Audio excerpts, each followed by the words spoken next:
don't know, comments about the video? I think it was partly related to what you were saying about our practice today, and in a sense. Another interesting thing is that you were telling that she acknowledged herself as indigenous, but then what happened? I don't understand that story.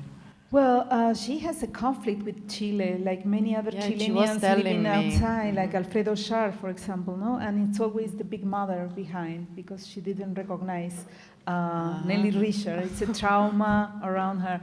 And then in Chile, people said that she's not indigenous. Then she did a test. Because it existed a test of the... Yes, exists. It's by Oxford, I don't know. It's quoting in my essay by Verbo America at Malva. Then she sent me all the precise information. Then it's interesting, no? Because she needs to prove that. Mm-hmm. And well, I don't know. I don't know if this is important to prove, but she has always this necessity to... I have to say something. When I met her, it was in 1991 for the first time. She was married with Cesar Paternoster, an Argentinian abstract artist. And for me, he was the artist. She was someone around him. And then I said that because I was very patriarchal also in my way of seeing. Then I have to learn again another way of understanding what means art. Because that was the preconception. He was the artist, and she was not. She now is very much concerned about the recognition of whatever she did. But at that time, she was just enjoying doing performances and not being, concerned about the recognition or these issues. Then just for to point out a difference, no? How I perceive her work at that time, and how she showed herself also at that time. No? So you think that actually the reception of her art was somehow conditioned by the way she acted, in a way?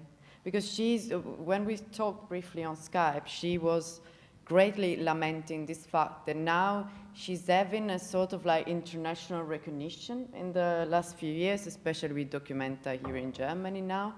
But she was lamenting this fact that basically in Chile, this fact that she was talking about it in the video as well, that everything about her has been erased, she's not recognized as an artist, which is quite sad. I mean, I also know that she has a gallery representing her in Santiago, as well in New York and London. Can I just say something about that? She's actually having quite a moment in Chile. She has an exhibition coming up at the Centro Nacional de Artes y Ríos, which is this new art center, a public art center that is opening, I think, in the next few months. But it's true that perhaps her success in Chile is mediated by her late revival in the States and Europe. So there's definitely been, like this, there was a sort of need for validation from elsewhere in order to consider her as a serious artist in Chile. Yeah, which is a bit ridiculous, thinking about like a Latin American artist that becomes famous through like North American propaganda, basically. Well, but that's actually, that's a market structure of the reification of the value of certain work that is not exclusively related to this one case. I mean, there's a lot about how certain artworks have to go through the auction houses to be sold back to Latin American collect. That's something that has existed as a phenomenon of the value that market puts on certain art. I wanted to bring up Paternoster as an interesting case to bring up today also because of his research on abstraction as an indigenous aesthetic practice as a separate history from the story about abstraction that is told as a discovery in the teens in Europe, that, right? So he fundamentally, and I can't remember the date of his book, somebody 1989. Is that the date of it? Thank you. Abstract Stone. Yeah, abstracts. Has not been translated. It's Piedra Abstracta. I can't remember. I would have read it in Spanish. I don't remember if it would have been. There's a later book that was also published in relation to that, and that exists, I think, in both English and Spanish, that Valentin Ferdinand, who's Uruguayan, anyway, details, but the point is that there's a story that he, from his particular position, decided to tell about the history of the abstraction of research into indigenous formal practices and abstraction. But my question is, this interest came from himself, or it was an interest, it's a question I did myself recently, or is an interest that he got from her? I don't know. And yeah, because it's a very interesting interaction. She was experiencing this indigenous way of understanding creation and life, but he was writing the book, making the conceptual frame, being the serious artist in the market in New York, then all these things. I don't think that she's being recognized because she's just because, I don't know if she is in an auction, but I think that we are changing our frames and our ways of thinking. It's a parallel process between how we are able to understand her work and how she's being positioned in terms of recognition. I was referring specifically to her reception in Chile, not to our reception, but rather the re-entry into Chile that has to do, that is a dynamic. I was not referring to our reception of her, but rather to that particular phenomenon, the question of what was that? I think it also has to do in Chile with I agree with you. There's certainly a mercantile element, and the kind of recognition of this famous Latin American boom outside. But I think it might also have to do with the history of conceptualism in Chile. Somehow, Vicuña's work, which is highly poetic, playing truly with this idea of the precario, the ephemeral, did not fit exactly, not just in Nelly Richard, but in conceptualism as theorized by Kamnitzer, no? Conceptualismo, because it did not seem so political.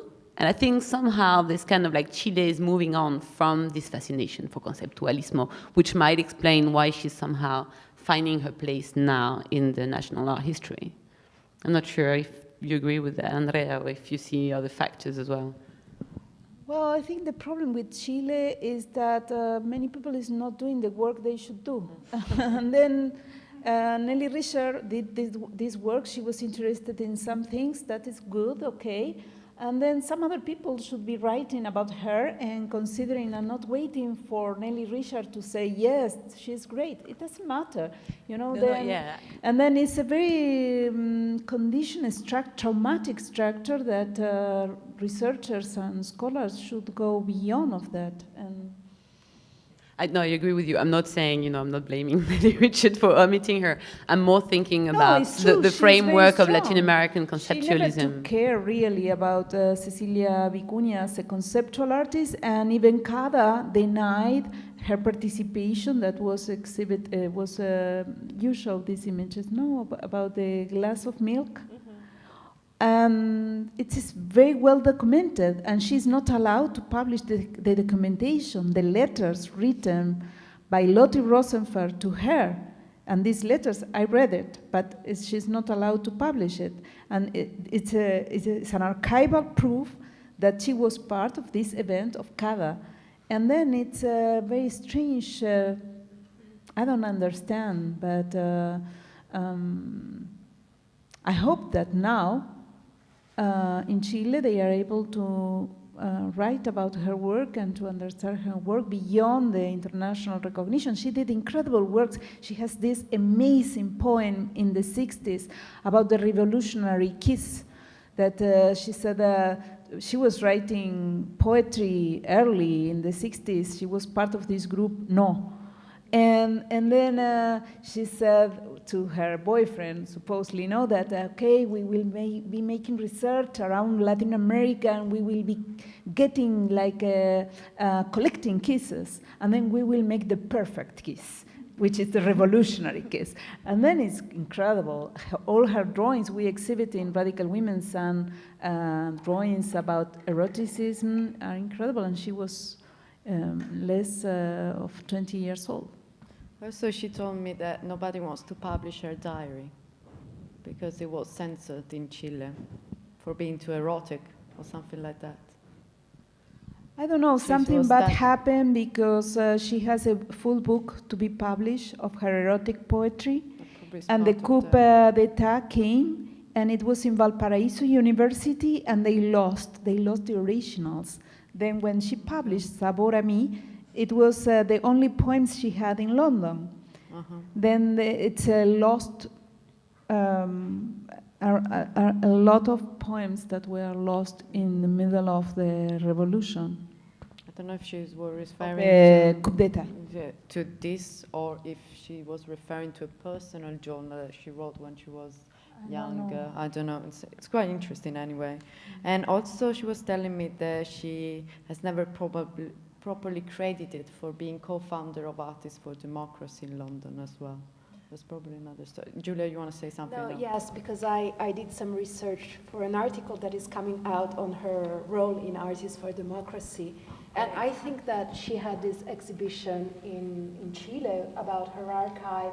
So I think that she, in my opinion, she has been credited and she is fully acknowledged concerning her role in that moment in London. I think that actually her work is more and more researched and looked into. I think that probably in the past, the moment in which Catherine Desaguerre started to write about her work, being interested, was a kind of turning point for getting the attention it actually deserves, because it was very, what she did in the 60s was very interesting also from a feminist point of view. The painting she showed about Lenin saying that the revolution will never be complete until there will not be the emancipation of women is fantastic. But also from what I read and the information I gathered, the time in London was a time of very strong suffering and isolation, apart from the co-creation of Artists for Democracy. And in New York, she found this kind of feminist family. But concerning heresies and ecofeminism, actually, she was part of an issue of heresies, I think it was 81, but I may be wrong, that was called, that was about the relation between feminism and ecology, and she was part of this issue, along with Lucy Lippert and many other artists. So there was a text by Ana Mendieta and many others. So I think that there was a moment of reflection on the intersection between feminism and ecology in the early 80s, actually. So here's, it's interesting, Andrea talking about her doing these the genetic tests, and the question it's funny because I sort of want to play on genetic and genealogy in a sense, in that what I'm kind of asking myself in these dilemmas that we face in facing this question of knowledge moving between radically differentiated communities and structures of knowledge, right? The act of translation is, how do we respond? So how do we understand her description of that moment in the beach where she suddenly realized that everything around her was alive, right? That's the quote, right? And it was this kind of moment of recognition of knowledge that in that sense differs substantially from a kind of research-based knowledge, right, that she does, but that is in a sense of a character that would go, that if we're thinking about other forms of knowledge, we have to kind of set aside our notions of archive, right? There's nothing more colonial than the archive. The archive is literally the institution of colonial knowledge, right? It was made to guard that. So any notion that we have of working from an archive is tainted by the coloniality of the archive as a structure, right? So this is, to me, the challenge, right? What do we do in the face of something that in me says, how does a person who I have two simultaneous responses, right? How does a person who has not been raised or educated, educar in the way it means in Spanish, right? Brought up and educated in forms of any one of the multiple indigenous groups in Chile, come to this moment of knowledge, right? And at the same time, how would I possibly be able to make a demand on that knowledge when that demand is based in a notion of archive that is contaminated, right? I think that's that's how I would say that my problem is. This is my question, right? There are only partial approaches to the incommensurability, I think, of that challenge, right? Of this kind of sense of that we're looking for other forms of knowledge. What are the modes in which we come to that knowledge then? It seems. Well, I think we should make a difference between education or educate and knowledge, because she self-educates. She says that she decolonized, then she builds her own archive. Maybe the notion of archive is a colonial institution, but you have always the freedom to create your own archive. And then it's flexible. I think it could be more flexible because she's talking a lot about learning from herself, and it's a different process that it being educated by the state. I think it should make a difference there. And another thing is that it's interesting in the interview when she said that I didn't know that I was an ecofeminist. But she proposed the word precarious, that is not being considered a key notion, but then we, as art historians, we talk about ecofeminism. Then this is also colonial, to, accept the terms, the notions that are created by the center as you belong to this, and then she didn't know. And that I think that decolonizing is also to question these categories. Today, I don't want to be Hal Foster. I want to be Lucy Lippard.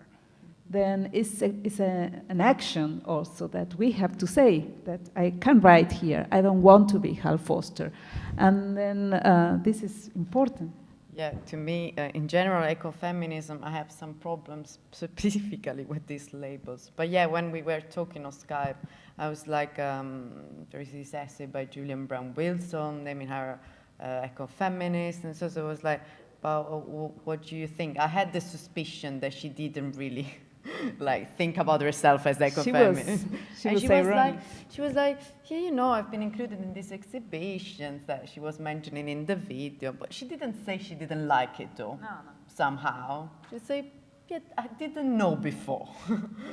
And then I discovered I was part of this label or system of knowledge that we have created around ecofeminism. I thought that was interesting.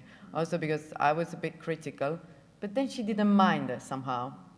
I think that it doesn't really matter the way we speak about artists. Sometimes they just like the fact that we speak about them. I don't think that this is a problem of her, it's a problem of us. Yeah, how we create boxes where we locate it and then we can make visible. But then it's an effort we have to do to give content to the words that the artists created or used themselves for naming what they were doing. What do you think, Barbara? I agree with you. It hasn't, because artists, if you ever hear artists talk, they always say, I would never consider or describe my work like that. Whatever because I've seen people do that. And yeah, you guys are in a different field than we are. And we're actually physically creating something, and then you guys are interpreting and labeling. And some of it's good, though. I think every artist needs an art historian.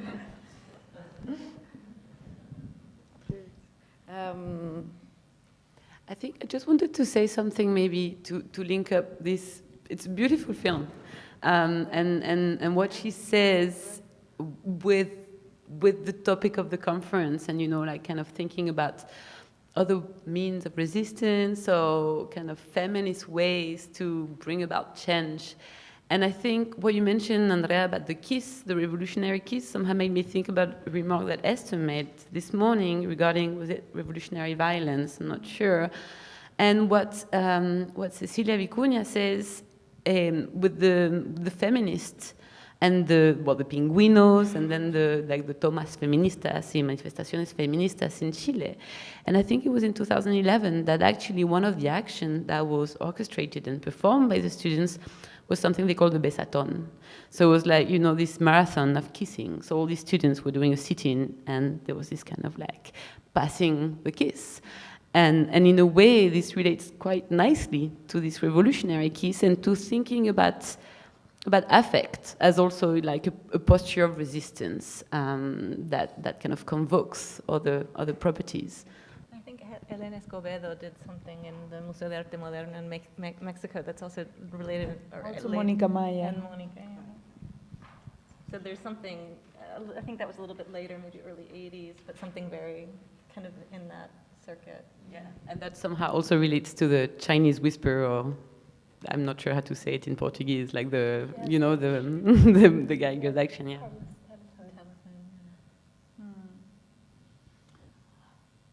I think that she, in this film, did a great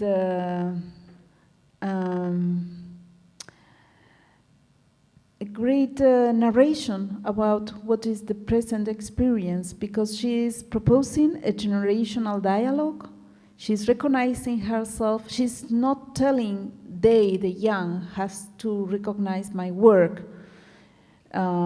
She's recognizing herself, what she was doing since the 60s, in what the young people is doing now. Then this fusion of generation, this dialogue, where I think that is very exceptional, this moment, in which through practices and the consciousness that division and confrontation is a patriarchal structure to mine our struggles and fights or demonstrations in urban space for our rights.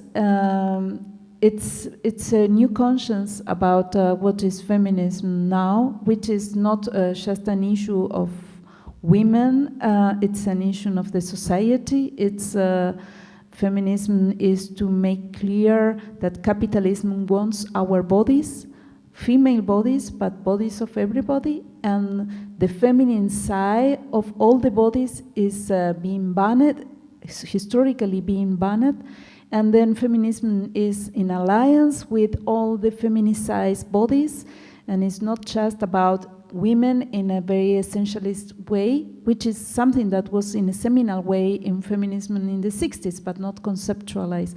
Then I think that we are in a very exceptional movement, and sorry for my confidence and utopian feeling, but I think we are in a very good moment where we can use theory as a prismatic place to being where we can elaborate, but not being in the prison of theory, and to be able to understand and to learn from practice. And it's a very fluent moment where things are not being theorized still, but are being very much activated basically in the urban space, no? But also acting strongly in the field of the law. Thanks for the hope. Giving hope. Before closing, I want to see if there are a couple of more questions from the public. Also, okay. Also about something that we have talked before, but just a couple, then we have to close.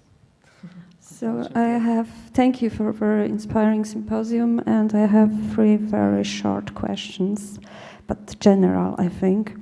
So is the decolonizing process possible? So is it, or is it an utopian idea or a utopian concept? And the second one, who decolonize? So I think it is a very important context, because if decolonizing is doing by people from Europe or from the United States, we probably face, paradoxically, the new kind of colonization. And the third one, if we use in the title of the symposium, third word, so it is also a kind of colonizing perspective, isn't it, or not? Yeah, but maybe if you heard my introduction this morning, I was just pointing out that we should remove this, and the third word was a term, political term, that meant countries that did not align in 55, nor with the communist East, nor with the West. So it was a political term. The problem is this term has shifted in encompassing underdeveloped country. So now we understand the term as a pejorative term. But my problem is like we have to rescue the third world category from this pejorative and understanding of third world in encompassing inclusive and the underdeveloped countries. So, and also my title refers to a branch of literature which is third world feminism. That is the third wave feminism, like Chandra Talpate Mohanty, who wrote a book about feminism without borders, decolonizing theories and practicing solidarity. That's what my idea is coming from. So just to explain this bit of the third world. Regarding decolonizing process possible and who decolonizes, which of course being European, I feel attacked. And well, okay, let's leave just to Latin American people. You guys just keep on doing your work and we stop working about it because we are from Europe and so we cannot do research. No, I mean, I understand as well your criticism as well, but decolonizing it's about adopting a methodology that tries to deconstruct patriarchal Western discourse that have been made before and trying to kind of like bring up to the surface indigenous discourse that are affecting some these Latin American feminists or even male artists, whoever we wanna talk about. So it's not just about women artists, of course. There are several processes of colonization. Could be patriarchal colonization, Western colonization, and so forth. So I don't know what you guys think. I don't think that the question is, of course, we are European. I think that we are European. We cannot work in this direction. I hope not. I think that's not the point. I think that there is a question of the institutions that we work for, and there are power relations in the academia between the United States, Europe, Latin America, and many other areas of the world. And I think that we shouldn't overlook those relations, because they are relations that actually shape also the way we work. I'm just giving you an example. In Portugal, we are very much pushed by the institutions to publish mainly in English-speaking journals. That's part of the politics of our job. So if we want many points, we have to publish in special indexed journals that are 80% from the US or the UK. So there is a question there that is important. And also another thing is that I think that there has been from some researchers, or in general, there is this problem or trying not to, go to a country and have this kind of extractive strategy. You go there, you take what you want, you go back to Europe, you publish it in a very well-known journal, and then, I think that I don't have any answer, but I think that we really have to be very careful about the way we work together. So, for example, this is a problem for us, for our project. So how we are based in Portugal, we are a mixed team with people from many nationalities. How do we work? Because we will work for 1 year on archives and artists that are based in Latin America mainly. How do we create a synergy with institutions there? How do we share the knowledge? How do we work together? I don't have a solution, but I think that it is really part of the job we do to ask these questions and to find also to think about ways that are not this kind of appropriation. No, I think, of course, you're right, and it's questions that I have been asked as well, and I ask myself. But at the same time, we also have to think that, I mean, there's always this risk of going back to a colonizing approach, because for us, not being from there, we are always like working on the verge of something, that you always risk to appropriate something and bring it out and transform it with another voice, publish in another language and whatever. But at the same time, we're also publishing in English, of course, yeah, it's a colonizing language par excellence, probably. But at the same time, it makes readable from a large number of people, something that otherwise wouldn't have been accessible. So there's also like a bright side of the thing, according to me. So the fact that scholars, like from around the world, not just from Latin America, from Europe, I don't know, other parts of the world, US, are working on these topics. Okay, there is the risk of colonizing, according to what kind of methodology and approach we decide to have. But there's also like the good thing that lots of things that otherwise wouldn't have been accessible are becoming accessible because they are being published and wrote in the most spread language in the world, which is English. For example, Cecilia Vicuña was lamenting the fact that some of her book poetries some of her poems are only Spanish and nobody bothered to translate them in English. So that's another maybe thing that we can think about. That's why I think that making visible in English the work of scholars who work in institutions in the region is very important. Mm-hmm. I don't think that we are so in a bad situation at all. I am very positive, I'm sorry. I think that art history changed a lot. I have a long history in the field, and I was with the idea that, okay, we have to publish in Spanish, it's our language. I was wrong. And this is something Gerardo Mosquera said, for not to say that I am criticizing him. He's very wise in many things, and my only problem is that he's the only voice. But I think that from Latin America, we should make an effort to publish in English. And fortunately, publishing houses are more open, journals are more open, editors are open to work with your text.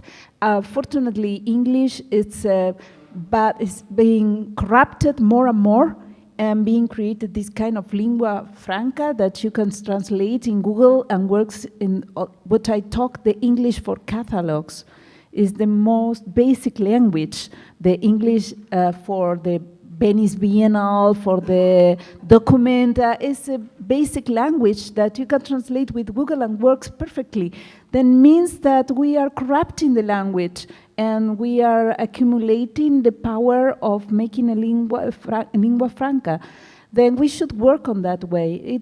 I will prefer that Spanish has this power, but it didn't happen. What I will do? Resisting with the Spanish? No. Well, fortunately, we have to do our work. Of course, for me, was very painful when I went to the States in 2007, and I find that the scholar was presenting her dissertation based on one chapter of my book that was not translated yet, saying that she found documents that I already published. And she was showing a PowerPoint made with photocopies, the works of art without color. Then it was horrible, you know? She was using my research, presenting as an original work, and because it was not translated. Then fortunately it was translated and it's being reading, but it's a problem, but we have to work also. And we have the same problem with the journals, the category A, B, but what we did in Latin America is that we created our own A journals that are in Spanish and Portuguese. We do it in Italy as well, I have to say. But not just Italians. Also To get back there, just one little step, I think that one of the important positions in this question of facing knowledges and subject positions that have been borne the brunt of the violences of colonialism and racism is when you are confronted with, and this is happening in the US with the various anti-white supremacist movements right now, is if you occupy a position of white subjectivity, when somebody talks to you about white supremacism, you take that. You don't get you cannot, in the face of that, respond to me ethically with any defensiveness. You are occupying that site of privilege. Whether you are, it's not saying you are a white supremacist. It is saying, in the reality of the racist world that we live in, depending on which world that is, becoming defensive in the face of someone who is speaking back to that is not an option, right? One listens and one learns from that other set of experiences and those knowledges, right? So I just think that has to be a beginning point of no matter, and it's not to say that you cannot work toward an anti-racist set of knowledges. One can, but it cannot be based on a sense of, oh, but I'm not part of it. We are all living within and operating within those structures, right? So I think that's sort of as an ethical thing, is that we have to be able to look at what we do and where our limitations are and say, well, why are we not able? In this kind of like the Women Know History campaigns and all these funny internet things about, how many panels have no women on them. We have to be able to subject ourselves to those, I think, too, and work toward greater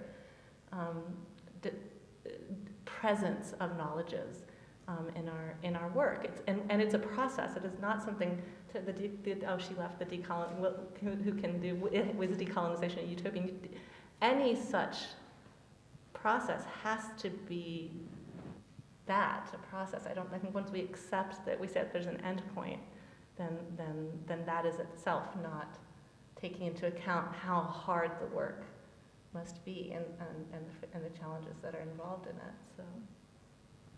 In a way, I think it might relate as well, beyond this specific question, to what we discussed, the need to keep on having to speak about Latin American art as a way, by acknowledging our subjectivity, but also the object of study, as a way to resist this kind of tendency towards global art that we see nowadays, as if, we've kind of just done away with any history, but also geographical and cultural differences. So in a way, there's something brave and in admitting, as you say, this privilege, perhaps, of being the European or the white or else.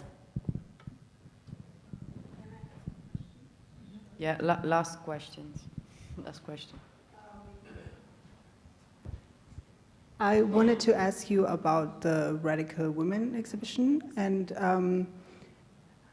since we're talking about decolonizing everything, and all the work that you had to do to discover all these pieces of work that were somewhere in a basement or I don't know where. My question is it's more like thinking about what you have all been talking about, feminism, women, Latin America. Is then decolonizing, of course, a matter of money, of the system? It's like a woman who has kids doesn't have the time to work. If she doesn't have the money, she cannot be independent from his man. Is the Latin American art also needs to kind of, it depends on the state, on the money of the government. How are the political, strategies in Latin America so that also all those pieces of work that you found were not in the right spot in an archive? Or what is your thought about that? Is like then decolonizing, like kind of, it's about money, no? It's about how we work, it's our system. Well, you asked me to to answer so many things. What I can say is that all these works were outside of what has been canonized as relevant art in Latin America. That's why specialized curators didn't recognize the work of more than 30 artists in between the 125. Then it's of course to give light to a lot of works that were hidden, were not considered important, and now very fast the curators of Tate and MoMA were taking notes and asking me who represents each artist for buying them. And then of course finally it's about money, but I am not thinking on that operation when we are curating. And in terms of feminism and how I understand the feminist movement that is in a permanent semantic appropriation of the political structures. Of course, it's the framing the political structures of patriarchal state.